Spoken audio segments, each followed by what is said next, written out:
ओम अज्ञानतिमिरान्धस्य ज्ञानाञ्जनशलाकया ससुरोन्मिलितं तस्मै श्रीगुरुवे नमः।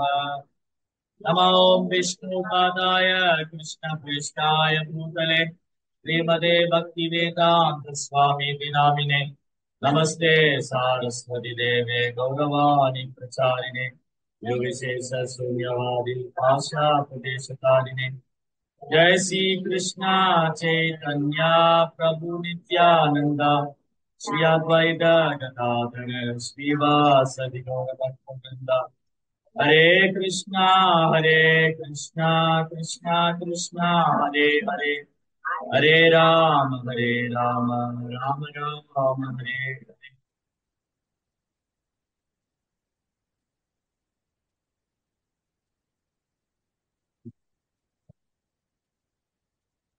अजस्य जन्मोद्भवनाशनाय कर्माणि कर्तुं जगनाय पुंसाम् तनु अन्यदायो अर्हति देहयोगम् परो गुणानां प्रकर्मतन्त्रम्। பகவான் தோன்றியது தீயவர்களை அழிப்பதற்காகவே ஆகும். அனைவரும் புரிந்து கொள்வதற்காகவே உன்னதமான ஒரு செயல்கள் நிகழ்த்தப்படுகின்றன.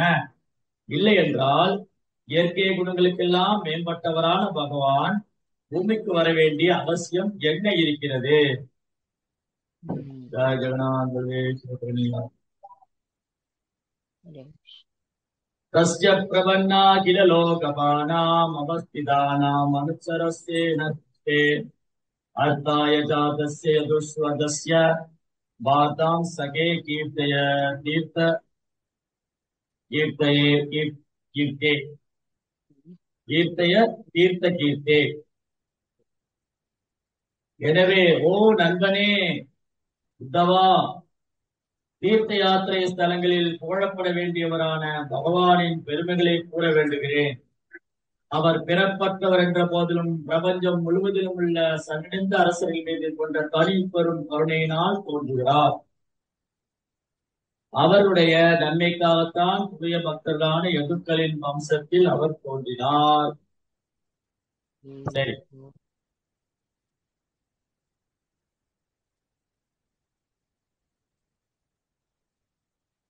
இந்த பிரபஞ்சம் எப்படி படைக்கப்பட்டது, ஏன் படைக்கப்பட்டது, யார் படைச்சாங்க,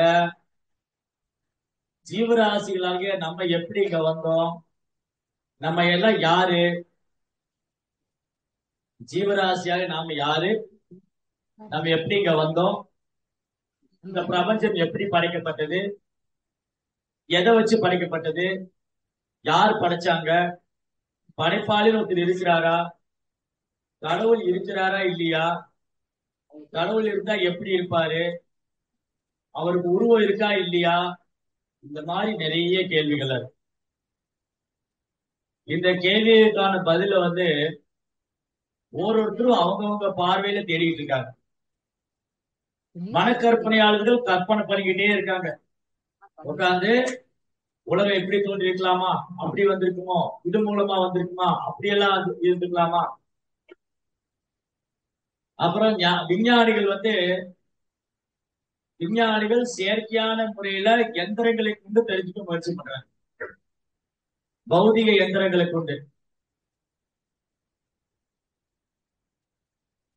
ஞானிகள் சாஸ்திரத்தை எடுத்து விசாரணை பண்ணி ஞானத்தை வளர்த்துக்கிட்டு தெரிஞ்சுக்க முயற்சி பண்றாங்க. யோகிகள் யோகாபியாசம் பண்ணி தெரிஞ்சுக்க முயற்சி பண்றாங்க. ஆக மொத்தத்துல இந்த எந்த முறையாலுமே தெரிஞ்சுக்க முடியாது.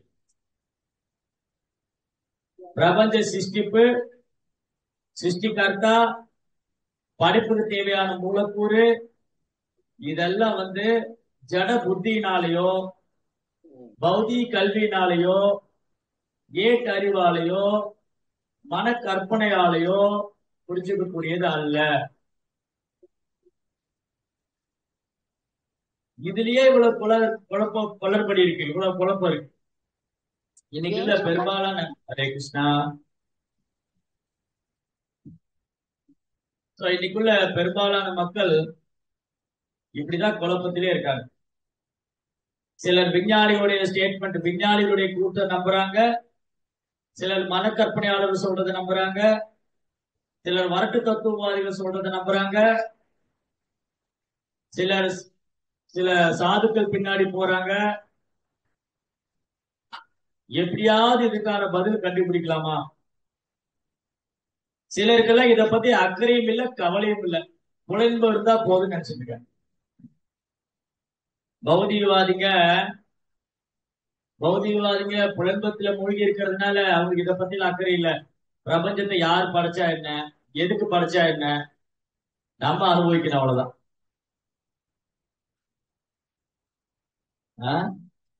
என்ன நடந்தாலும் சரி அனுபவிக்கும். குடிகாரன்ட்டு கேளுங்க, மழை பெய்யுது குடிக்கிறேன்பா, வெயில் அடிக்குது வெயில் அடிச்சது குடிச்சேன்பா. ஆபத்துல அவன் குடிக்கணும், அதுக்கு ஒரு காரணம் வேணும் இல்லையா? சந்தோஷமா இருந்தது அதனால குடிச்சேன், துக்கமா இருக்கு அதனால குடிச்சேன், மழை பெஞ்சது அதுக்காக குடிச்சேன், வெயில் அடிச்சது அதுக்கு, ஆபத்துல அவன் குடிக்கணும். இதுதான் அவங்க வாழ்க்கை இல்லையா? அவங்களுக்கு இதை பத்தில கவலை இல்லை. இந்த மனித வாழ்க்கையுடைய குறிக்கோள் என்ன, ஏன் இந்த ஜட உலகம் படைக்கப்பட்டது, யார் படைச்சாங்க, எதுக்கு படைச்சாங்க, நான் எல்லாம் முதல்ல நான் ஏன் இங்க வந்திருக்கேன், எனக்கும் இந்த ஜட உலகத்துக்கு என்ன சம்பந்தம் இருக்கு? உண்மையில சொல்ல போனா இந்த 2 ஸ்லோகம் ஒரு பக்கம் இருக்கட்டும். இந்த 2 ஸ்லோகத்தையும் பின்னாடி ஆராய்ச்சி பண்ணுவோம். 2 ஸ்லோகத்தை ஆராய்ச்சி பண்றதுக்கு முன்னாடி முதல்ல நமக்கும் இந்த ஜட உலகத்துக்கும் எந்த ஒரு சம்பந்தம் கிடையாது, தேவையே இல்லாம. ஜீவராசியான ஜீவாத்மாவான நமக்கும் இந்த ஜட உலகத்துக்கு எந்த சம்பந்தம், நம்ம வந்திருக்க வேண்டிய அவசியமே இல்லை. ஜட உலகத்துக்கு நம்ம வந்திருக்க வேண்டிய அவசியமே இல்லை, தேவையே இல்லாம. தேவையே இல்லாம அன்னெசரி. சரி, ஜட உலகத்துல வந்தாச்சு, இங்க வந்து என்ன சந்தோஷமா இருக்க முடியுது? யாராலும் புலன்பு அனுபவிக்க முடியும். புலன்பு அனுபவிக்கிறது திட்டம் போட்டுட்டே இருக்கலாம், ஆனா இயற்கை பாடம் கத்துக் கொடுத்துக்கிட்டே இருக்கு இல்லையா? பாருங்க, மழை பெஞ்சுக்கிட்டே விடாது, அடாது மழை விடாது பெய்யும். மழை விட்டப்பாடு இல்லை. வருஷம் வருஷம் டிசம்பர் மாசம் வந்துச்சுன்னா புயல் வருது, வருஷம் வருஷம் வெள்ளக்காடு ஆகுது. ஆனா மக்கள் வருஷம் வருஷம் என்ன பண்றாங்க? தண்ணியில மறந்துட்டாரு. அதுக்கப்புறம் மே மாசம் படுத்து தூக்கி போவாங்க தண்ணி இல்லையே. மார்ச் ஏப்ரல் மேல இந்த தண்ணியில எங்க போகுது? இவ்வளவு மழை பெய்யுது, தண்ணி பற்றாக்குறைங்கிற பேச்சுக்கு அடங்க. இவ்வளவு இந்த மழை நீரை வந்து இவ்வளவு மழை நீரை சேகரிச்சா தண்ணி பற்றாக்குறைங்கிற பேச்சுக்கு அடங்கல. இந்த தண்ணி எல்லாம் சேமிச்சு வச்சு குளங்கள், ஏரிகள், அப்புறம் என்ன சொல்றாங்க, பாசனத்துக்கு, விவசாயத்துக்கு எல்லாம் பயன்படுத்தலாம். அது செய்வாங்களா? செய்ய மாட்டாங்க. அப்ப மனிதன் ரொம்ப விட்டு விட்டு வருதுங்க பிரபு. விட்டு விட்டு ரொம்ப வருதுங்களா? விட்டு விட்டு வருதுங்க பிரபு. ஏன் விட்டு விட்டு வருதுன்னா, இப்ப மழை பெய்யுது இல்லையா, அதனால கவர் சரியா கிடைக்கலன்னு. ஓ, ஓகே பிரபு. இங்கேயும் சரியான மழை தான் பிரபு. மழையும் விட்டு விட்டு பெய்யுது, வாய்ஸும் விட்டு விட்டு வருது இல்லையா? மழை விடாம பெய்யுது. சரி, அப்போ மனிதர்கள் எப்படி வாழ்றாங்க? இன்னைக்கு மனிதர்கள் எப்படி வாழ்றாங்க? உடன்பதுக்கான திட்டம் போட்டுட்டே தான் இருக்காரு, ஆனா நிம்மதியா வாழ முடியலையே. இயற்கை பாடம் கத்துக் கொடுத்துட்டே இருக்கே, இயற்கையை துஷ்பிரயோகம் பண்றோம், இயற்கையை வந்து மதிக்கிறது கிடையாது, இயற்கையை அவமதிக்கிறோம், இயற்கையோடு சேர்ந்து வாழ்றது கிடையாது, இயற்கைக்கு எதிராக செயல்படுறோம். இயற்கையும் பாடம் கத்துக் கொடுத்துக்கிட்டே. ஓ, இது நேச்சர். மழை பெய்யுறது இயற்கை, புயல் வர்றது இயற்கை. என்ன நினைச்சிட்டு இருக்காங்க பெரும்பாலும்? ஓ, கடவுள் நம்பிக்கை இல்லாதவங்க. கடவுள் நம்பிக்கை இல்லாதவங்க பௌதிகவாதிகள், அப்புறம் மனக்கற்பனையாளர்கள், விஞ்ஞானிகள். ஓ, இதெல்லாம் இயற்கையா வருது, இது என்ன செய்ய முடியும்? இயற்கையில புயல் வரத்தான் செய்யும், மழை பெய்யத்தான் செய்யும். இது என்ன செய்ய முடியும்? அதுக்கப்புறம் இது கடவுள் நம்பிக்கை இல்லாதவங்க. கடவுள் நம்பிக்கை இருக்கிறவங்க, ஏன் கடவுள் இப்படி பண்றாரு? கடவுள் இருக்காரா இல்லையா? ஏன் இந்த மாதிரி மழை பெய்யுது? மழை பெஞ்சா ஊரெல்லாம் வெள்ளக்காடு ஆயிடுது, இல்லைன்னா மழையே இல்லாம இருக்கு. சுவிட்ச் கண்ட்ரோல் யாருக்கு இருக்கு? மழையை கொடுப்பதும் நானே, மழையை தடுப்பதும் நானேங்கிறார் கிருஷ்ணன். பகவத்கீதையில எத்தனாம் அத்தியாயத்துல? எத்தனாம் அத்தியாயத்துல கிருஷ்ணர் பகவத்கீதையில மழையை கொடுக்கிறது நான், மழையை தடுக்கிறது நான் சொல்றேன். யார் பக்தி சாஸ்திரி படிச்சவங்க? 10வது அத்தியாயம் நினைக்கிறேன். 10வது அத்தியாயத்துல கிருஷ்ணாவுடைய வைபவம். கிருஷ்ணர் நினைச்சா மழையை கொடுப்பாரு, கிருஷ்ணர் நினைச்சா மழையை தடுப்பாரு. ஆனா நம்ம ஒத்துழைக்கணும். ஒரு பையன் அப்பாவுக்கு ஒத்துழைக்கணும். ஒரு பையன் அப்பாவுக்கு ஒத்துழைச்சா அந்த பையனுக்கு என்ன தேவையோ அப்பா செய்வார், கேட்காமலே செய்வார். ஆனா பையன் அப்பாவுக்கு ஒத்துழைக்க மாட்டேங்கிறான், அப்பா கொடுத்த சுதந்திரத்தை துஷ்பிரயோகம் பண்றான் அப்படின்னா என்ன ஆகும்? அப்பா ஒண்ணுமே செய்ய முடியாது. தந்தையினால் என்ன செய்ய முடியும்? தந்தையார் சொல்றாரு, மகனே இந்த சொத்தெல்லாம் உனக்குதான், நீ அனுபவிச்சுக்க. ஆனா நேர்மையாரு, முறையாக அனுபவி, முறையாக தர்மப்படி வாழ். முடியாது. நான் சூதாட்ட களத்துக்கு போவேன், நான் நைட் கிளப்புக்கு போவேன், நான் குடிப்பேன். உடனே அப்பா சொல்ற, நோ தரமாட்டேன். உடனே பையன் என்ன பண்றாரு, அப்ப நீ தேவையில்லை, நான் சொந்தமா பண்ணிக்கிறேன், நான் சொந்தமா போய்க்கிறேன், நீ என் சுதந்திரத்துல தலையிடுற அப்படின்னு பையன் வீட்டை விட்டு வெளியேறிடும். இப்ப யாருக்கு நஷ்டம்? அதே மாதிரிதான் கிருஷ்ணாவுடைய உலகத்துல நம்ம எல்லாருமே ஆனந்தமா வாழ்ந்துட்டோம். ஆத்மாவுடைய சொரூபமே ஆனந்தமயி அப்பியாசா, ஆனந்தமா இருக்கு. ஆத்மா இயற்கையிலேயே ஆனந்தமா இருக்க வேண்டியது. அதனாலதான் இங்க ஆனந்தத்தை தேடுறாங்க. இங்க சந்தோஷத்தை ஏன் எல்லாம் தேடுறாங்க? இங்க கிடைக்க மாட்டேங்குது.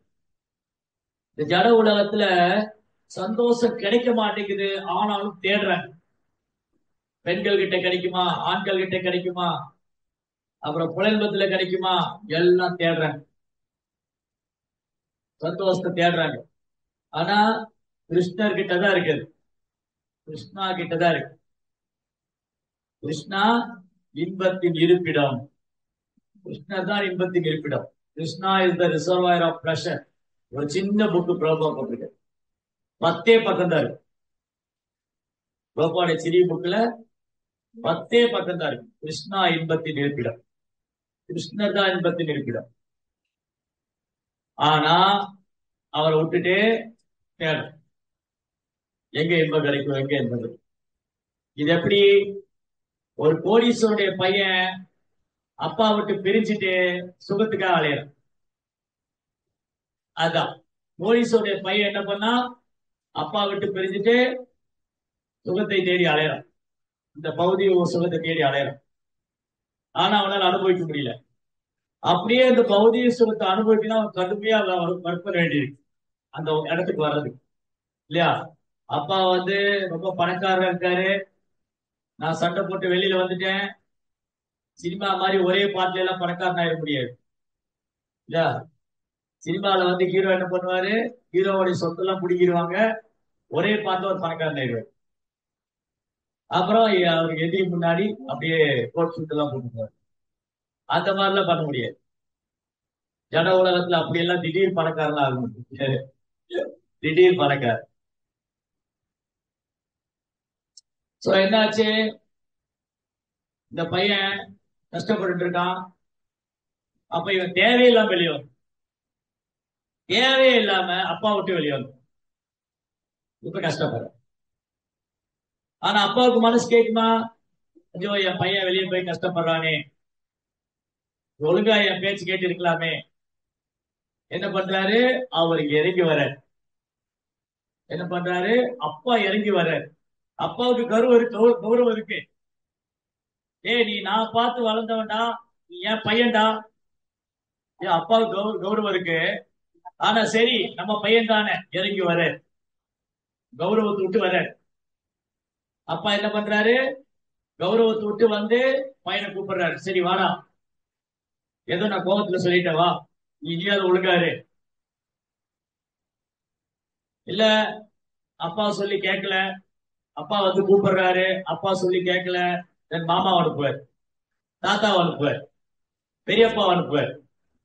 அவங்க சொல்றாங்க, டேய் உன் அப்பா உன் நல்லதுதான்டா சொல்றாரு. மாமா வந்து சொல்லுவாரு, தாத்தா வந்து சொல்லுவாரு, பெரியப்பா வந்து சொல்லுவாங்க. அப்பா கூட யாரெல்லாம் சம்மந்தப்பட்டிருக்காங்களோ அவங்க எல்லாம் வராங்க. அப்பாவுக்கு பையனுக்கு இந்த உறவு இருக்கு.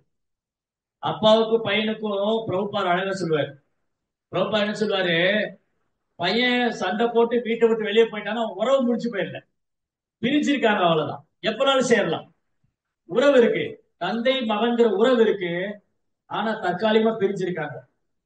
அதே மாதிரிதான் கிருஷ்ணாவுக்கு நமக்குள்ள உறவு. நமக்கும் கிருஷ்ணனுக்கு உறவு முடிச்சு போல, நம்ம பிரிச்சு வந்துட்டோம், கிருஷ்ணா வேணான்னு வந்துட்டோம். சோ கிருஷ்ணா என்ன பண்றாரு? ந காரணம் கரணம் சவித்ததே. தன் காரணமற்ற கருணையாளுக்கு இறங்கி வர. அவருக்கு வந்து செய்ய வேண்டியது ஒண்ணும் கிடையாது. அப்ப கனெக்ட் ஆயிடுச்சா? நாம இந்த உலகத்துல செய்ய வேண்டியது ஒண்ணும் கிடையாது. உண்மையில சொல்ல போனா ஜீவாத்மாவக நாம இந்த உலகத்துல செய்ய வேண்டியது ஒண்ணும் இல்லை. நமக்கே இந்த உலகத்துல ஆக வேண்டிய வேலை ஒண்ணும் இல்லைன்னா கிருஷ்ணருக்கு என்ன இருக்கீங்க? ஜீவாத்மாவுக்கே இந்த ஜட உலகத்துல ஆக வேண்டிய வேலை ஒண்ணும் கிடையாது, தேவையே இல்லாம. இப்ப நமக்கே இந்த ஜட உலகத்துல ஆக வேண்டியது ஒண்ணும் இல்லைன்னா கிருஷ்ணருக்கு இங்க ஆக வேண்டியது என்ன இருக்கு? கிருஷ்ணருக்கு இங்க ஆக வேண்டியது ஒண்ணும் இல்ல. அவ எப்படி வர்றாரு? காரணம் கரணம் செவித்தது, காரணமற்ற கருணையால் வர்றாரு. அப்பா கூட பையனை போய் கூப்பிடுறாருன்னா ஒரு காரணம் இருக்கு. இப்ப நான் எங்க அப்பா கிட்ட சண்டை போட்டு வந்துட்டேன்னு வச்சுக்கோங்களேன், அப்பா வந்து என்ன கூப்பிட்டாருன்னா அவர் பையன் கூப்பிட்டாரு போய். அப்ப அது ஒரு ரீசன், காரணம் இருக்கு இல்லையா? ஒரு கணவன் மனைவி சண்டை போட்டு போனா கணவன் போய் மனைவியை கூட்டு வந்தா அதுக்கு ஒரு காரணம் இருக்கு, அவ என் மனைவி அதனால போய் கூட்டு வந்தேன். அதே மாதிரி அண்ணன் தம்பி சண்டை போட்டு போனா ரெண்டு பேரும் சேர்ந்தா ரெண்டு பேரும் அண்ணன் தம்பிக்கே சண்டை போட்டாங்க, சேர்ந்துட்டாங்க. ஆனா கிருஷ்ணருடைய கருணை இருக்கு இல்லையா, அது காரணமற்றது. ஏன் காரணமற்ற கருணைனா, இங்க அப்பாவே வந்து பையனுக்காக கர்வத்தை விட்டு வர்றாரு, கிருஷ்ணா வந்து ஆன்மீக உலகத்தையே விட்டு இங்க இறங்கி வர்றாரு. அவர் நித்தியமான, அவர் என்றும் விலகாத கோலோக பிருந்தாவனத்திலிருந்து இறங்கி வர்றாரு. அப்ப எவ்வளவு பெரிய கருணை இருக்கு. தேவர்கள் கூட இந்த ஜட உலகத்துக்கு வர விரும்புறது இல்லை. இந்த பூகோளம், இந்த பூகோளத்துக்கு தேவர்கள் கூட வர விரும்புறது இல்லை. இந்திரா, சந்திரா, வருணா, அக்னி, வாயு, பிரம்மதேவ், மகாதேவ், ஒரு தேவரும் இந்த பூலோகத்துக்கு வர விரும்ப மாட்டாங்க. ஆனா இதெல்லாம் கடந்து கிருஷ்ணா தன் காரணமற்ற கருணையால் இங்க இறங்கி வர்றார். சோ ஃபர்ஸ்ட் ஆஃப் ஆல், முதல்ல ஜீவாத்மாவுக்கு இந்த ஜட உலகத்துல ஆக வேண்டியது ஒண்ணுமே இல்லை. தேவையில்லாம இங்க வந்து தேவையே இல்லாம இந்த உடம்பு எடுத்துக்கிட்டு தேவையில்லாம கஷ்டப்படும். இத தெரிஞ்சுக்காம இருக்கிறது அறியாம. கோடீஸ்வரர் அப்பாவை விட்டு பிரிஞ்சது அப்பாவுடைய தப்பு இல்ல, பையனுடைய தப்பு, அறியாமை. என் அப்பா வந்து கோடீஸ்வரனா இருக்காரு, அவர் கூட இருந்து நல்லா அனுபவிக்கலாமே, ஏன் அவரை விட்டுட்டு நான் அனுபவிக்க நினைக்கணும்? அதுதான் பொய் அகங்காரம். இந்த பொய் அகங்காரத்தினால அந்த பையன் வீட்டை விட்டு வெளியேறான். அதே மாதிரிதான் நாமளும் நம்ம சுதந்திரத்தை துஷ்பிரயோகம் பண்ணதுனால ஆன்மீக இங்க வந்து. சோ கிரியேஷனை பத்தி நிறைய பேர் கேள்வி கேட்கிறாங்க. படைப்பு ஏன் படைக்கப்பட்டது? இதுதான் காரணம். இந்த உலகம் ஏன் படைக்கப்பட்டது? நாம விரும்பணும். கிருஷ்ணருக்கு இது படைக்கணும்னு இன்ட்ரெஸ்டே கிடையாது. கிருஷ்ணருக்கு, பகவானுக்கு இந்த ஜட உலகத்தை படைக்கணும்னு விருப்பமே கிடையாது. நோ, தேவையில்லை. ஏன் இந்த ஜட உலகம் தேவையில்லை? ஏன் இந்த ஜட உலகம் தேவையில்லை?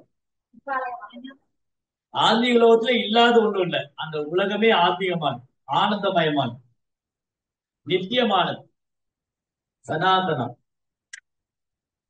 சோ அந்த ஆன்மீக உலகம் திரிபாதி போதின்னு பாகவதம் சொல்லுது. 3 மடங்கு இந்த ஜட உலகத்தை காட்டும் இந்த பிரபஞ்சங்கள் எண்ணற்ற கோடான கோடி அண்ட சராசரங்களை விட 3 மடங்கு பிரம்மாண்டமானது கிருஷ்ணனுடைய ஆன்மீக உலகம்.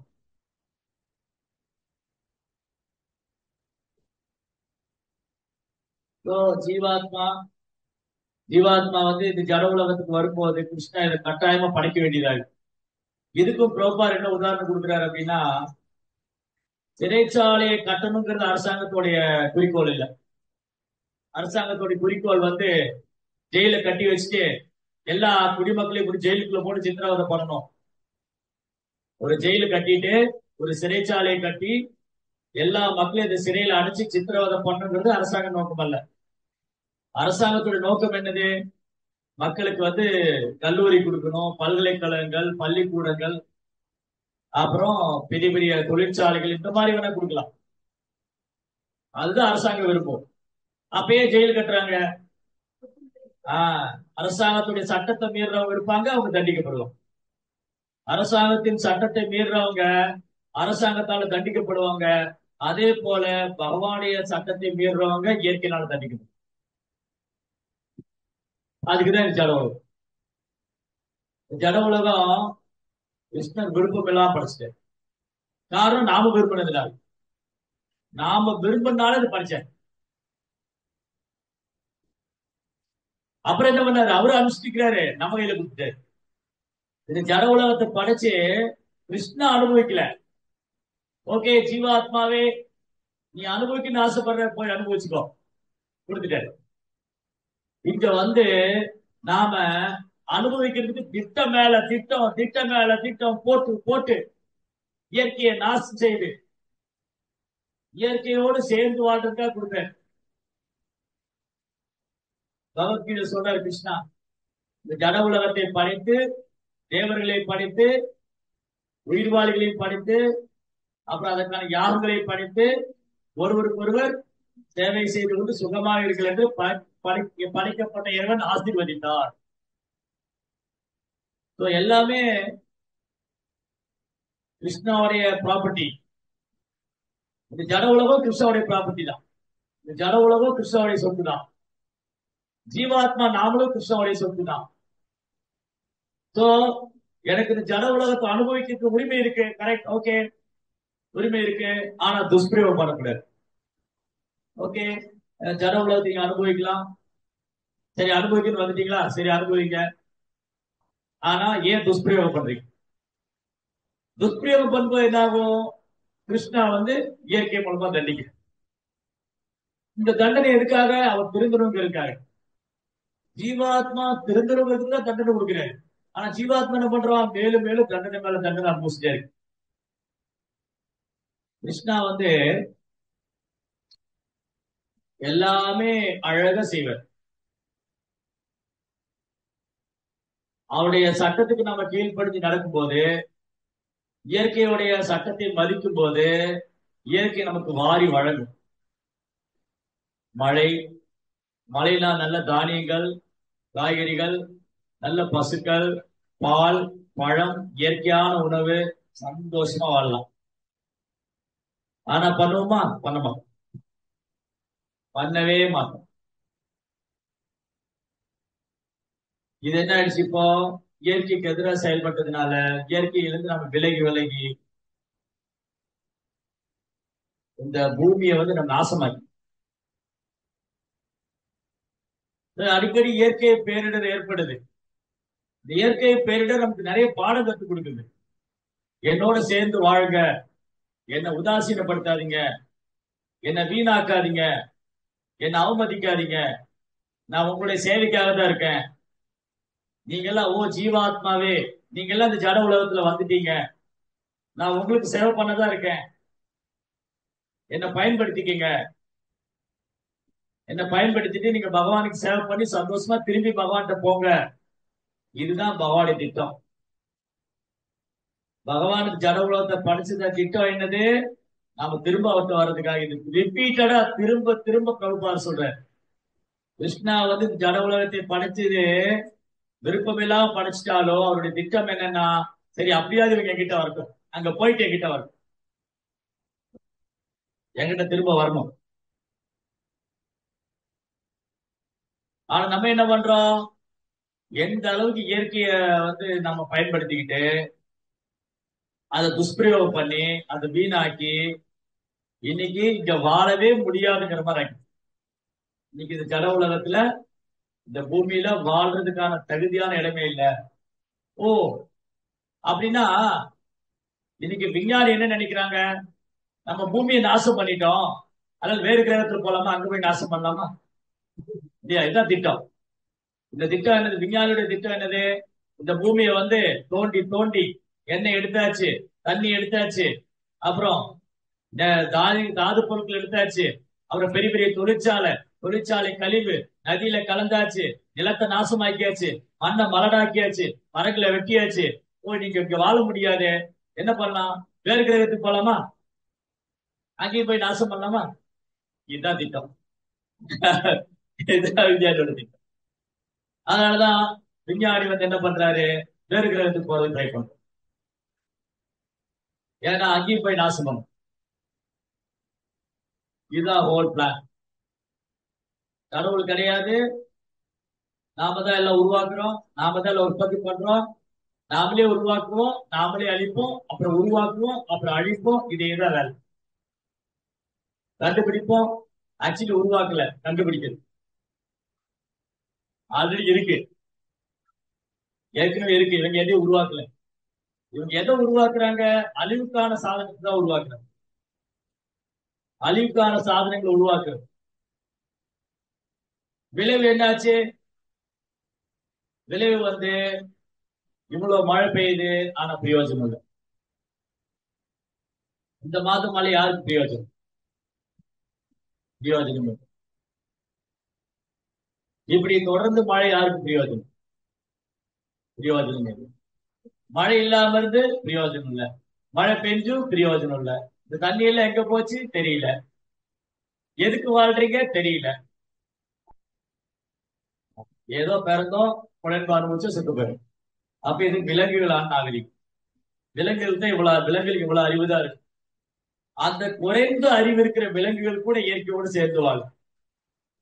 இயற்கையோடு சேர்ந்து குறைந்த அறிவு இருக்கிற விலங்குகள் கூட இயற்கையோடு சேர்ந்து வாழுது.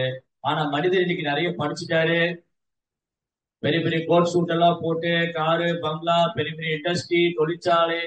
இங்க ரெண்டு கால் விலங்கு, ரெண்டு கால் விலங்கு, அவ்வளவுதான். பசு தர்மே நகினா பசுவை சமானா, தர்மத்தை பின்பற்றாத விலங்குக்கு சமமானவன். தர்மே நகினா பசுவை சமானா. தர்மத்துக்கு எதிராக செயல்பட என்ன ஆகும், நாம் தண்டிக்கப்படுவோம். எங்கெல்லாம் புலன்பத்துக்கு திட்டம் போடுறாங்களோ அங்கெல்லாம் புயல் வருது, அங்கெல்லாம் பூகம்பம் வருது, அங்கெல்லாம் அழிவு ஏற்படுது. எங்கெல்லாம் பசு வதை பண்றாங்க, பசு வதை பண்றது, தகாத உறவு, சூதாட்டம், எல்லா பாவகாரியங்களும் செஞ்சுட்டு எப்படிங்க சந்தோஷமா வாழ முடியும்? அதான் பிரபுபாத் கேட்டாரு, திருடர்களும் கொள்ளையர்களும் இருக்கிற சமுதாயம் எப்படி நிம்மதியா வாழ முடியும்? திருடர்களும் கொள்ளையர்களும் நிலத்தை சுரண்டி சுரண்டி, இயற்கையை சுரண்டி சுரண்டி, திருடர்களும் கொள்ளையர்களுமா இருக்கிறவங்க எப்படி இந்த பூமியில சந்தோஷமா வாழ முடியும்? கிருஷ்ண உணர்வற்ற சமுதாயம் என்னைக்குமே சந்தோஷமா வாழ முடியாது. கிருஷ்ண உணர்வற்ற சமுதாயம் சந்தோஷமாய் வாழ முடியும். அப்ப அடுத்த கேள்வி வந்துடும், அப்ப நீங்க எல்லாம் கஷ்டப்படுறது இல்லையா? நீங்களும் கஷ்டப்படுறீங்களா? நீங்களும் கஷ்டப்படுறதானே? பக்தர் இல்லாதவங்க சரி, ஓகே. பக்தர் இல்லாதவங்க, பாவகரமான வாழ்க்கை வாழ்றவங்க, அதர்மத்தின் பலி நடக்கிறவங்க, அவங்களுக்கு எல்லாம் தண்டனை கொடுக்கலாம். ஏன் பக்தர்கள் பாதிக்கப்படுறாங்க? பக்தர்கள் ஏன் பாதிக்கப்படுறாங்க? பக்தர்களும் இந்த மழையில பாதிக்கப்படுறாங்க, புயல்ல பாதிக்கப்படுறாங்க. பக்தர்களுக்கு தெரியும் இது தற்காலிகமானது. இது கிருஷ்ணா அறிவுறுத்துறாரு, கிருஷ்ணா எச்சரிக்கிறாரு. ஏ ஜீவாத்மாவே, நீ எனக்கு பக்தி பண்ற, இந்த ஜட உலகத்து மேல பற்றுதல் கொள்ளாத, புலன்பா அணுகிற எண்ணத்தை கைவிட்டுரு, இந்த உலகத்து மேல விரக்தி ஏற்படுத்திக்கோ, அப்பதான் நீ என்கிட்ட வருவேன். பக்தர்கள் என்ன பண்றாங்க, இதை பாசிட்டிவா எடுத்துக்கிறோம். ஓகே, என்ன வேணா வரட்டும், ஏன்னா இந்த உலகத்துல நான் ஜட உடல் எடுத்துக்கிட்டேன். ஜட உடல் எடுத்தா கட்டாய துன்பம் ஆரம்பிச்சுட்டார். இந்த ஜட உடல் எடுத்தா யாராலும் துன்பம் ஆரம்பிக்கும்.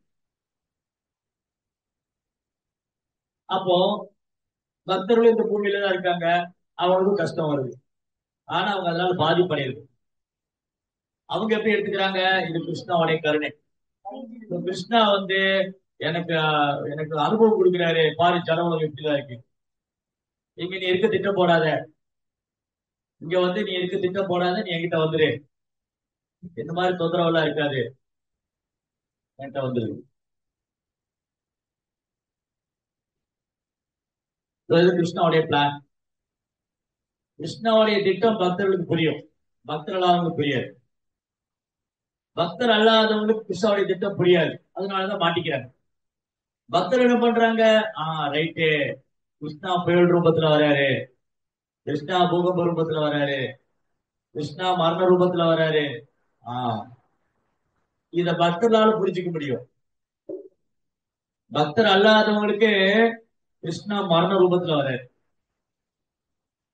அப்ப பக்தர்களுக்கு மரணம் வருது, ஆனா அவங்க அதுக்கு பயம் கிடையாது. பரிசித் மகாராஜ் பயம் வந்ததா என்ன மரணத்துக்கு கண்டு? நோ, காட்டுக்கு போனாரு, மரணத்துக்கு கண்டு பயப்படவே இல்லை. பரிசித் மகாராஜ், பீஷ்மதேவர், பிரபுபாதா, இந்த மாதிரி தூய பக்தர்கள்லாம் மரணத்தை கண்டு பயப்படுறதே. ஓகே, வரத்து பார்க்கலாம். ஏன்னா நானே நானே இந்த உடல் கிடையாது, என்ன பண்ண போகுது பிரகலாத் மகாராஜ். அப்போ இந்த புயல் ஆத்மாவை பாதிக்காது, இந்த பூகம்பம் ஆத்மாவை பாதிக்காது. சரி, கலவரம் பண்ணி தொந்தரவு பண்றாங்களே, அதுவும் பக்தர்களை பாதிக்காது. ஓ, இந்த கிருஷ்ணா வந்து கிருஷ்ண பக்தி பற்ற பக்தருக்கே இவ்வளவு கஷ்டமா. அன்னைக்கு ஒரு பக்தர் கேட்டார், என்ன அவ்வளவு அவரு பக்தி பண்ணிட்டு இருக்காங்க, அவங்களுக்கே இவ்வளவு பிரச்சனை, நாங்களே மாத்தணும் இல்லையா? நல்ல பக்தி செய்யற பக்தர்களுக்கே வந்து பிரச்சனை வருதுன்னா அப்ப நாமே பக்தி செய்யணும் இல்ல? காரணம் என்னது? நல்ல பக்தி செய்யக்கூடிய பக்தருக்கே கஷ்டம் வருது அப்படின்னா என்ன காரணம்? பக்தர்களுக்கு கர்மா கிடையாது, பக்தர்களுக்கு வந்து கர்ம வினை செயல்படாது. பக்தர்கள் மேல, பக்தர் அல்லாதவங்க தான் கர்ம வினை உண்டு. பக்தர்களையும் மாயா பிடிக்க முடியாது. யார் ஒருத்தர் வந்து குருவுடைய தாமரை திருப்பாதத்தையும் கிருஷ்ணனுடைய தாமரை திருப்பாதத்தையும் வலுவாக பிடிச்சிட்டு இருக்காங்களோ அந்த பக்தரை மாயா பிடிக்காது. பகவான் வந்து என்ன பண்றாரா, அந்த பக்தரை சீக்கிரமாக அழைச்சிட்டு, அந்த பக்தரை வந்து சீக்கிரமா அழைச்சிருக்காரு. பக்தர்களுக்கு பாடம் மத்தவங்களுக்கு, இவர் பாரு எவ்வளவு உறுதியா இருக்காரு, இவர் எவ்வளவு பக்தியில உறுதியா இருக்காரு, வைராக்கியமா இருக்காரு. நேற்று பேசணும் இல்லையா, பாண்டவர்கள் எவ்வளவு உறுதியா இருந்தாங்க, வைராக்கியமா இருந்தாங்க, சரணாகதி பண்ணியிருந்தாங்க. அதான் பக்தர்கள் எந்த சூழ்நிலையும் பாதிப்படைகிறதே இல்லை, எந்த சூழ்நிலையும் பக்தர்கள் பாதிப்படைவதே இல்லை. வெளிப்படையா பார்த்தா கஷ்டப்படுற மாதிரி இருக்கலாம், அவங்களுக்கு இந்த துன்பம் எல்லாம் இருக்கிற மாதிரி இருக்கும். ஆனா அந்த துன்பத்தினால பாதிப்படைகிறது இல்லை, புலம்புறது இல்லை. ஐயோ இப்படி ஆயிடுச்சு அப்படி ஆயிடுச்சு புலம்புறதே. பக்தர்கிட்ட புலம்பலே கிடையாது. யாரு புலம்புவாங்க?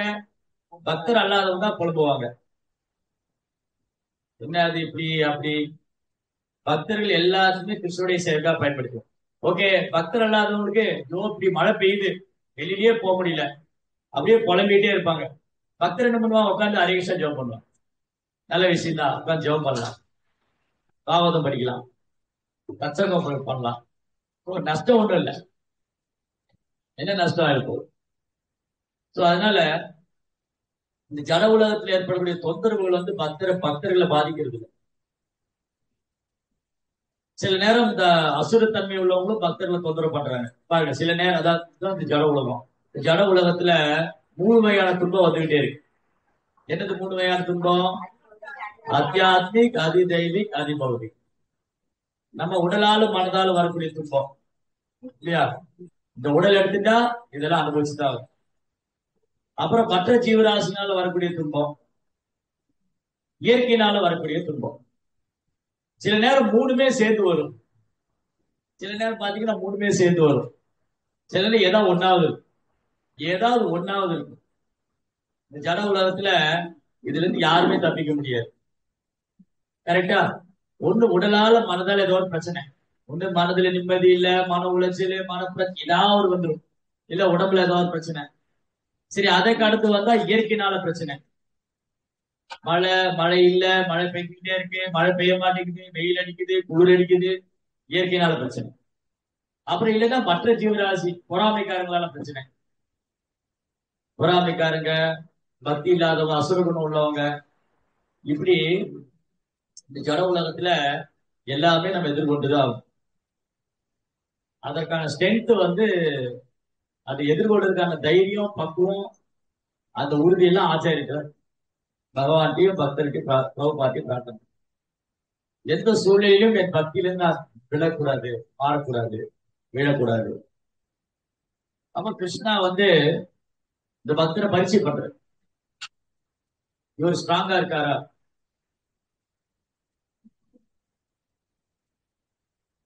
சில நேரங்களில் இயற்கையினால தொந்தரவு வருது. சில நேரம் பங்களாதேஷ்ல மாதிரி பக்தர்களுக்கு பக்தர்களுக்கு தொந்தரவு வருது. பிரச்சாரம் பண்றாங்க, பக்தி பண்றாங்க, ரொம்ப பணிவா எளிமையா வாழ்றாங்க. அங்க இயற்கையினுடைய பேரிடர் வந்தப்போ உதவி செஞ்சாங்க போய். ஆனாலும் பாருங்க, அசுர குணம் படிச்சவங்க பக்தர்கள் எப்பவுமே தொந்தரவு பண்ணிட்டு தான். இன்னொரு பக்கம்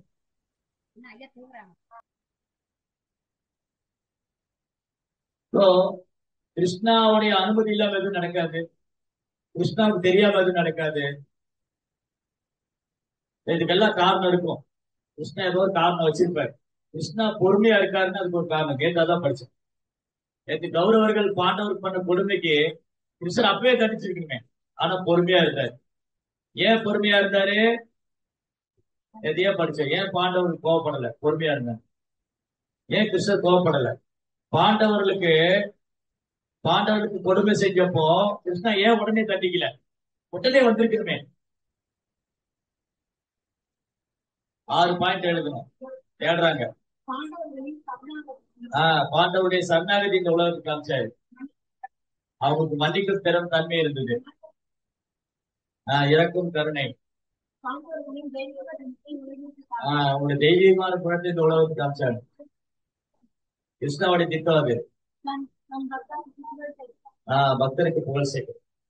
அதே மாதிரி இப்போ பங்களாதேஷ்ல இஸ்கான் ப்ராப்ளம் வருதுன்னா, இஸ்கான் பக்தர்கள் எவ்வளவு பொறுமையானவங்க, எவ்வளவு பணிவானவங்க. அசுரங்களே இவங்க டார்ச்சர் பண்ணாலும் இவங்க எவ்வளவு பொறுத்துக்கிறாங்க.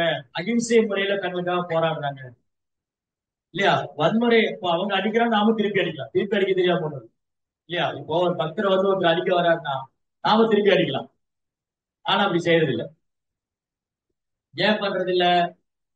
ஏன்னா நாம சாதுக்களா வாழ நினைக்கிறோம். சாதுக்களா இருக்கிறவங்க மேல பொறாமைக்காரங்க இருக்கத்தான் செய்வாங்க. பொறாமை பண்றவங்க இருக்கத்தான் செய்வாங்க. அப்ப கிருஷ்ணா என்ன பண்றாரு? இந்த பக்தர்களுடைய தெய்வீகமான குணத்துல காமிச்சு பாருங்க. இந்த பக்தர்கள் எவ்வளவு பணிவா இருக்காங்க, எவ்வளவு பொறுமையா இருக்காங்க, எவ்வளவு கருணையோட இந்த பூமியில இந்த ஜீவன்கள் மேல கருணை உள்ளவங்களா இருக்காங்க. என்ன நடந்தாலும் எவ்வளவு சகிச்சுக்கிறாங்க, பொறுத்துக்கிறாங்க. ஆனா அதே சமயம் பிரபுபாதர் என்ன சொல்லியிருக்காரு? பிரபுபாதர் 2 விஷயம் சொல்லியிருக்காரு. ஒண்ணு, அந்த ஒரு சாது இருந்தார். சாது பாம்பு எல்லாத்தையும் கொத்திட்டே இருந்து. அந்த சாது சொன்னாரு, இது நாளைக்கு யாரையும் கொத்தாத, பாம்புகிட்ட போய் நாளைக்கு யாரையும் கொத்தாத அப்படின்னு. சரி, பாம்பு கொத்துறத விட்டுருச்சு, யாருமே கொத்தல. இதை தெரிஞ்சுட்டு என்ன பண்ணாங்க? எல்லாம் கல்ல விட்டு அடிச்சாங்க. கல்ல விட்டு அடிச்சோடனே பாம்பு உடம்பு கூட காயமாயிடும். அப்புறம் கொஞ்ச நேரம் கழிச்சு சாது பாக்குறாரு, அந்த பாம்பு உடம்பெல்லாம் ரணமாயிடும். என்ன ஆச்சு உனக்குன்னா, நீங்க தான் யாரையும் கொத்தக்கூடாதுன்னு சொன்னீங்க, இதை தெரிஞ்சு எல்லாம் கல்ல விட்டு அடிச்சாங்க. நான் உன்னை கொத்த கூடாதுன்னு சொன்னேன், நீ சீரக்கூடாதுன்னு நான் சொன்னேன். சீருனா பயந்துக்குவாங்க இல்லையா? அது மாதிரி ஒரு பக்தருக்கு கஷ்டம் வரும்போது அவர் வேணா பணிவாக ஏத்துக்கலாம். நாம கஷ்டப்படணும். எப்படி நீங்க அந்த பக்தரை தொந்தரவு பண்ணலாம்? அவங்க என்ன தப்பு பண்ணாங்க? இப்ப நாம போராடணும். ஒரு பக்தனுக்கு கஷ்டம் வரும்போது அந்த பக்தர் வேணா அதை சகிச்சுக்கலாம். ஓகே, இங்க கிருஷ்ணா வந்து என்ன பரிச்சை பண்ண நினைக்கிறாரு, நான் ஜட உலகத்துல வந்துட்டேன், இந்த ஜட உலகத்துல இப்படிதான் இருக்கும், இங்க நிம்மதி இருக்காது, இங்க தொந்தரவு இருக்கும், குறிப்பா பிரச்சாரம் பண்ற பக்தருக்கு பிரச்சனை வந்துட்டே இருக்கும், இதெல்லாம் நடக்கும். அப்ப அந்த பக்தரை பொறுத்துக்கலாம். ஆனா மத்த பக்தருக்கு பார்த்துட்டு பொறுமையா இருக்காது. அப்ப நம்ம என்ன பண்ணணும்? கேள்வி கேட்கு, எப்படி நீங்க செய்யலாம், அவர் என்ன தப்பு பண்ணாரு? ரைட்ஸ், அது ரைட்ஸ் இருக்கு இல்லையா? இந்த பூமியில வாழ்றதுக்கு எல்லாத்துக்கும் உரிமை இருக்கு. இங்க வந்து அறியாமையினால என்ன நினைக்கிறாங்க, இது என்னுடைய இடம், நான் தான் அனுபவிக்கணும், நாங்க தான் அது சொந்தம். எப்படி இந்த கலியுகத்துல மக்கள் சுயநலவாதிகளாகவும் பேராசைக்காரங்களாகவும் பொறாமைக்காரங்களாகும். இது எப்ப பார்த்தா யுதிஷ்டிர மகாராஜா பகவான் இந்த பூமி விட்டு மறைஞ்சதுமே கலியுகம் தொடங்க போகுதுங்கிறத அப்பயே பார்த்தேன். அது 5000 வருஷத்துக்கு முன்னாடி. இப்ப கொஞ்சம் கொஞ்சமா வளர்ந்து நிக்குது. அதனால கலியுகத்துடைய சுபாவம் இதுதான். இவங்க நல்லா புரிஞ்சுக்கணும். ஃபர்ஸ்ட் நம்ம மேலதான் தப்பு. ஃபர்ஸ்ட் நம்ம மேல என்ன தப்பு? தேவையில்லாம ஜன உலகத்துல வந்து இங்க வந்துட்டு அவன் அதை செய்யறான், இது செய்யறான், மழை பெய்யுது, மழை தண்ணி கிடைக்க மாட்டேங்குது, இதெல்லாம் நீ ஏன் இங்க வந்த? இல்லையா? ஃபர்ஸ்ட் கேள்வி என்னது? என்னங்க ஊர் இது? இந்த ஊர்ல குடிக்க தண்ணி இல்லைங்கிறான் மே மாசம். டிசம்பர் மாசம் வந்தா ஊரெல்லாம் வெள்ளக்காரன் ஆயிடுச்சுங்கிறான். நீ ஏன் அந்த ஊருக்கு போனேன்? அடுத்த கேள்வி. சரி, ரெண்டாவது, இங்க ஒரே கலவரமா இருக்கு, நீ ஏன் இந்த கலவர பூமியில வந்த? மூணாவது, என் மனசுல நிம்மதியே இல்லை, நீ ஏன் இந்த ஜட உடல்? எல்லாத்துக்கும் தான் காரணம். நீ ஏன் ஜட உடல் எடுத்துக்கிட்ட? நீ ஏன் ஜட உலகத்துல வந்த? அப்ப யார் காரணம்? நான் தான் காரணம். இது ஸ்பிரிச்சுவலா. ஆன்மீகமா பார்த்தோம்னா என்னுடைய துன்பத்துக்கெல்லாம் நான் தான் காரணம். நான் கிருஷ்ணரை விட்டு வந்திருக்கவே கூடாது. அப்ப வந்தாச்சா இதெல்லாம் சந்திச்சு போட்டுதான். கிருஷ்ணா விட்டு வந்தது ஏன் தப்பு? இல்லையா? கிருஷ்ணா விட்டு வந்தது யாருடைய தப்பு? ஏன் தப்பு? இங்க வந்துட்டு அவன் சரியில்லை, இவன் சரியில்லை, அது இப்படி நடக்குது, இப்படி நடக்குது, நீ ஏன் முதல்ல இங்க வந்த? இல்லையா? இப்ப உதாரணத்துக்கு நம்ம வந்து அமெரிக்கா போறோம். அமெரிக்கால போயிட்டு என்ன அமெரிக்கா எப்படி இருக்கு, இங்க ஏன் மக்கள் எல்லாம் எப்படி இருக்காங்க, இங்க ஏன் கிளைமேட் எப்படி இருக்கு, அவங்க என்ன கேட்பாங்க? உன்னை யாருக்கு வர சொன்னாங்க? இல்லையா? உன்னை யாருக்கு வர சொன்னா? பேசாம ஓ நாட்டிலே இருக்க வேண்டியதானே. நாங்களா உன்னை கூப்பிட்டோம்? நாங்க என்ன உங்களை வெத்தலை பாக்கு வச்சு அது போய் இந்தியாவிலே நீங்க அமெரிக்கா வாங்கன்னு நாங்க என்ன உங்களை வெத்தலை பாக்கு வச்சு கூப்பிட்டோமா? இல்ல நான் உங்களை இது பண்ணணும், நீங்களா தான் வந்தீங்க. நீங்களா இங்க வந்துட்டு அமெரிக்கால மக்கள் அப்படி இருக்கிறாங்க, என்ன இப்படி நடத்துறாங்க, அங்க அப்படி நடக்குது, இங்க கிளைமேட் இப்படி இருக்கு, அங்க குளிர் அடிக்குது, உன்னை யாருங்க போக சொன்னா? அதே மாதிரிதான் நான் இந்த ஜட உலகத்துல வந்துடக் கூடாது. ஜட உலகத்துல வந்துட்டு எனக்கு மழை பெய்யுது, மழை பெய்ய மாட்டேங்குது, அவன் என்ன தொந்தரவு பண்றாங்க, எனக்கு பக்தி பண்ண முடியல, ஏன் கிருஷ்ணா விட்டு வந்த? கேள்வி. சோ இதெல்லாம் நமக்கு பாடம். கிருஷ்ணா விட்டு வந்தது எல்லாம் பாடம் கத்துக்கணும். நான் இன்னைக்கு எப்படியாவது கிருஷ்ணா திரும்ப போயிடும். இந்த ஜென்மத்திலேயே எப்படியாவது நான் கிருஷ்ணா திரும்ப போயிடும். ஜட உலகமே எனக்கு வேண்டாம். அந்த வைராகியம் இருக்கணும். ஜட உலகமே வேண்டாம், விரக்தி அடையணும். கிருஷ்ணா என்ன பண்ணுவாரு? பக்தருக்கு விரக்தி ஏற்படுத்திடுவாரு. நம்ம கிருஷ்ண பக்தியில வந்துட்டு இருக்கோம்னு வச்சுக்கோங்களேன். நான் கிருஷ்ண பக்தி பண்ணிட்டு இருக்கும் போது எனக்கு கிருஷ்ண மேல பற்றுதல் கொஞ்சமா தான் இருக்கு, ஜட உலக பற்றுதல் அதிகமா இருக்குன்னா கிருஷ்ணர் என்ன பண்ணுவார்? அது மேல விரக்தி ஏற்படுத்துவார். போடுற போர்ல ஜட உலகத்துல விட்டுட்டு நம்ம கிருஷ்ணாட்ட வந்துடும். கிருஷ்ணாவே போதும், எனக்கு வந்து கிருஷ்ணாவே போதும், வேற ஒண்ணும் வேண்டாம். அதுக்கான பாடம் தான் இதெல்லாம். ஜட உலகத்துல இயற்கைக்கு எதிராக செயல்படுறதுனால இயற்கை ஒரு பக்கம் தண்டிக்குது. பொய்யங்காரம், பொறாமை, கர்வம் உள்ள மக்கள், சுயநலவாதிங்க, இவங்களுக்கு மத்தியில தான் நம்ம இருக்கோம். இல்லையா? ஜெயிலுக்குள்ள போய் கொலகாரன் மத்தியில் இருந்துட்டு அவன் என்ன இப்படி பார்த்து மறைக்கிறான்னா, நீ இருக்கிறதே கொலகாரம் கூட, அவன் மறைக்காம என்ன செய்யும்? ஐயோ பார்த்தா பயமா இருக்கு, ஏன் ஜெயிலுக்குள்ள போனேன்? இல்லையா? அந்த மாதிரிதான் கொலகார கூட்டம் கொள்ளக்கார கூட்டத்துக்கு மத்தியில இன்னைக்கு எல்லாம் அப்படிதான். அரசியல் தலைவர்கள், சினிமா நடிகர்கள் எல்லாம் கொலகாரங்க, கொள்ளக்காரங்க, திருடர்கள், சுயநலவாதிங்க, பேராசைக்காரங்க, இவங்களுக்கு மத்தியில தான் நம்ம இருக்கு. எப்படி வந்து சீதாதேவி வந்து ராட்சசுக்கு மத்தியில வைக்கப்பட்டாங்க, எப்படி திரௌபதி வந்து கௌரவருக்கு மத்தியில வைக்கப்பட்டாங்க, எப்படி தேவகி வந்து கம்சனுக்கு நடுவில் வைக்கப்பட்டாங்க, அந்த மாதிரி இந்த ஜட உலகம் நமக்கு அமையுது. அப்படின்னு என்ன அர்த்தம்? திரௌபதி மாதிரி, தேவகி மாதிரி, சீதாதேவி மாதிரி நம்ம பகவானை பிடிச்சிக்கணும். நீ வேற யார சொல்லி ஒண்ணு பிரயோஜனம். சீதாதேவி அசோகவனத்துல தான் இருந்தாங்க, அங்க பகவானே நினைச்சிட்டு இருந்தாங்க. திரௌபதிக்கு ஆபத்து வந்தப்போ பகவானை கூப்பிட்டாங்க. தேவகிக்கு வந்து ஆபத்து வந்தப்போ அவங்க பகவான் நினைச்சிட்டே இருக்காங்க, ஜெயிலுக்குள்ளதான் இருக்காங்க. இந்த மாதிரி இந்த ஜட உலக வாழ்க்கை இப்படிதான். சோ நான் வந்தது என்னுடைய சுதந்திரத்தை நான் துஷ்பிரயோகம் பண்ணதுனால இங்க கிருஷ்ணா ஏன் வந்தாரு, கிருஷ்ணா ஏன் இங்க வராரு, அதான் இந்த ரெண்டு ஸ்லோகம். கிருஷ்ணா எதுக்காக இங்க வராரு? அவர் இங்க செய்ய வேண்டியது ஒண்ணும் இல்ல. பகவான் தோன்றியது ஈயவர்களை அழிப்பதற்காகவே ஆகும். ஆனா உடனே செய்யலையே. அதான் அடுத்த கேள்வி, ஏன் அவர் உடனே பண்ணல? இதான் பாடம். இந்த 6 விஷயம் தான் ஏன் உடனே பண்ணல அவர். கிருஷ்ணா நினைச்சா ஒரு செகண்ட் போதும். கிருஷ்ணா நினைச்சாருன்னா கிருஷ்ண பக்திய பிரச்சாரம் பண்ற பக்தர்களை எவனா தொந்தரவு பண்ணா அவன் தலையை உடைச்சிருந்து கிருஷ்ணா முடிவு பண்ணிட்டாருன்னா யாராலும் தடுக்க முடியும்? யாராலும் தடுக்க முடியும். பட் கிருஷ்ணா உடனே செய்ய மாட்டார். ஏன் செய்ய மாட்டாரு? இந்த பக்தர்களுக்கு எல்லாம் புகழ் வரும். இந்த பக்தர்களுக்கு என்ன புகழ் வரும்? பாருங்க, அக்கிரமக்காரன் அப்படி பண்ணாலும் இவங்க பொறுத்துக்கிட்டு பக்தி பண்றாங்க, எவ்வளவு சாதுவா இருக்காங்க, எவ்வளவு பணிவா இருக்காங்க. பக்தருக்கு தான் புகழ்.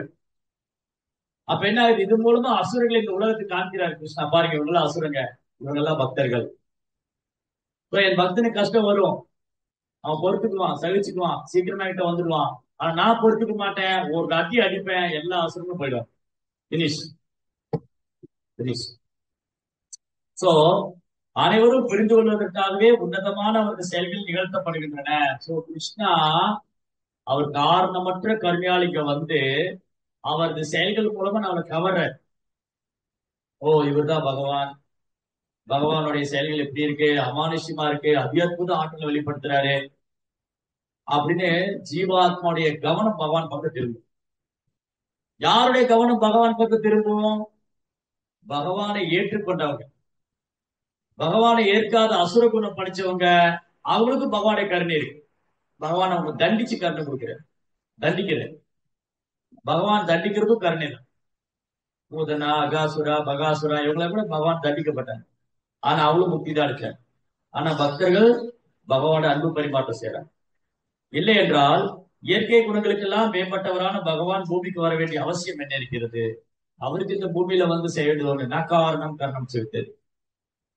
அடுத்தது இங்க என்ன ஸ்லோகம் ப்ரோபால் கோட் பண்ணாரு? நமாம் கர்மானி நிப்பந்தி நமே கர்ம பலேசிங்கா.